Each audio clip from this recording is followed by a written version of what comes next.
Eron observa le paysage qu'offrait Koros sur la fin d'un cycle. Le coucher du soleil rougeâtre parsemé de teintes dorées était l'un des plus beaux spectacles auxquels l'œil humain pouvait être témoin. Le soldat savait qu'il avait de la chance de pouvoir y assister par la fenêtre du Kaiser 1. Cette machine était un système de transport à haute vitesse, une prouesse technologique de l'Empire Arkien qui était jalousé dans la galaxie.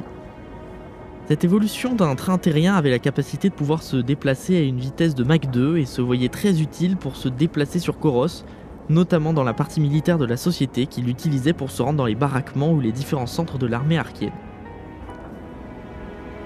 Beaucoup de familles de militaires, voire de gardiens, se trouvaient dans ce secteur.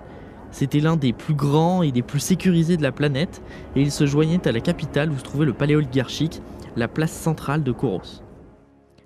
À l'entente de l'arrêt en gare A8, Eron se leva de son siège et récupéra son paquetage posé au-dessus de lui. Il sortit enfin du Kaiser. Du fait de son changement d'unité, il se devait d'embarquer ses différents biens avec lui, une autre partie ayant été déposée chez ses parents habitant le secteur quelques heures auparavant.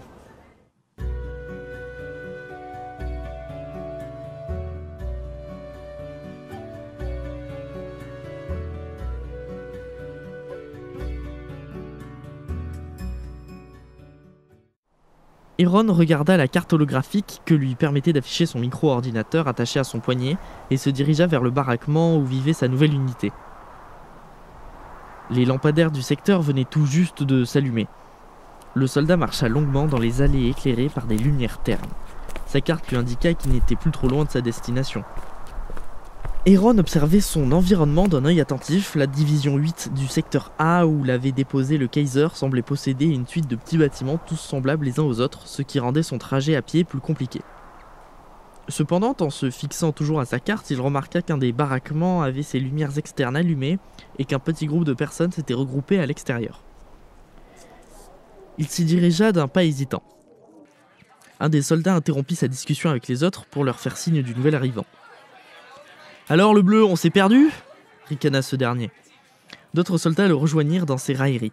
Eron se sentit un peu mal à l'aise. « Je suis à la recherche des baraquements de l'unité Condor, dit-il avec hésitation et en vérifiant la fiche d'information sur son micro-ordinateur de poignet. Une des soldates, une femme dans la vingtaine avec des cheveux bruns courts, sortit du groupe et s'approcha de lui pour venir le saluer. « T'occupe pas d'eux, t'es bien chez les Condors. Je m'appelle Hawk, dit-elle d'un ton assuré tout en souriant. Eron, dit le soldat en serrant la main de la soldate et souriant à son tour. Une personne s'approcha derrière Eron. Il passait dans des endroits peu éclairés par les lampadaires, rendant son arrivée bien plus discrète. Il portait un uniforme militaire noir et un dossier sous sa main droite. Le soldat railleur le remarqua en premier. Il prévint ensuite les autres qui se mirent au garde à vous, suivis d'Eron et Hawk. « Est-ce qu'on a de la nouveauté, boss ?» Le chef d'unité, un homme dans la vingtaine de taille moyenne selon la norme corosienne avec des cheveux courts et une barbe de 3 jours, leur fit signe de se mettre au repos, ce que les soldats s'empressèrent de faire.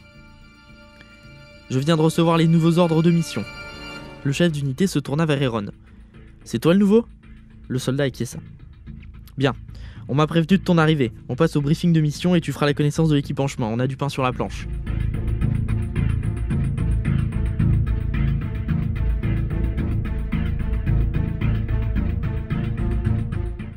Le groupe entra dans les baraquements et accéda à la pièce centrale qui faisait aussi office de salle de briefing.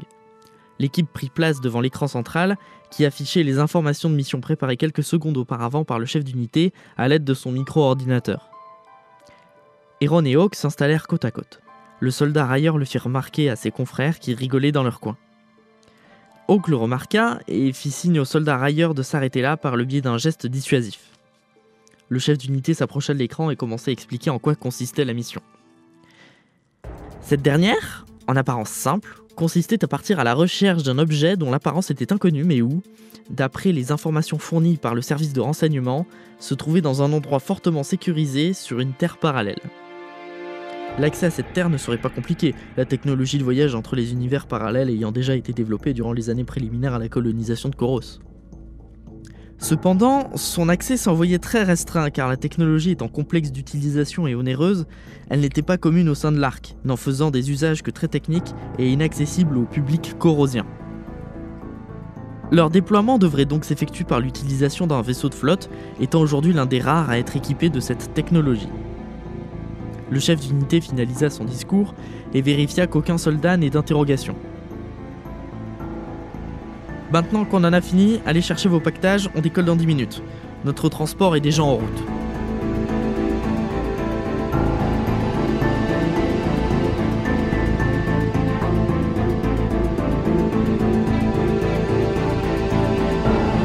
Les soldats se dépêchèrent d'aller récupérer leurs affaires. Eron attendit dehors, déjà accompagné de son pactage, et se vit rejoindre par Hawk, portant quant à elle son sac sur son épaule droite. « Alors, prêt pour la mission ?» demanda-t-elle souriante. Un bruit sourd, semblable à une déflagration, se fit entendre. Les deux soldats regardèrent en direction du ciel nocturne, où commençaient à apparaître des lumières de balisage. Un vaisseau de transport de l'Arc, le Vartan, fit son apparition. Ce vaisseau de classe K-10 était notamment utilisé par l'Arc en tant que transporteur de troupes, et pour cause, il avait possibilité d'être autant utilisé dans l'espace que dans des zones aériennes, principalement pour des largages de troupes. Ces vaisseaux avaient fait leurs preuves lors des premières années des conquêtes arkiennes. Le vaisseau se posa sur une piste d'atterrissage située non loin du baraquement, et le pilote ne tarda pas à en sortir. Eron écarquilla les yeux à la vue du vaisseau. « Est-ce que c'est un Vartan K-10 ?» demanda Eron avec excitation. Hawk acquiesça. « C'est la première fois que t'en vois un ? J'en ai étudié à l'académie, mais c'est encore plus impressionnant à voir en vrai. » Une main se posa sur l'épaule du soldat. « Les Condors vont te faire découvrir un nouvel aspect de l'armée arkienne. » Eron se retourna et vit le chef d'unité esquissant un sourire. « Jack Eron, c'est ça ?» Le principal intéressé acquiesça. « Bienvenue dans l'équipe, je voulais te le dire en personne. » Le soldat le remercia par un regard franc. Le reste des Condors sortit des baraquements, le pilote du Vartan K-10 les attendant sur la piste. Ce dernier leur fit signe de monter et le chef d'unité se tourna vers les soldats. « Allez les gars, on y va !» dit le chef d'unité en leur faisant signe d'avancer en direction du vaisseau de transport. Le groupe de soldats se dirigea d'un pas pressé vers le Vartan. Destination Terre parallèle 2036.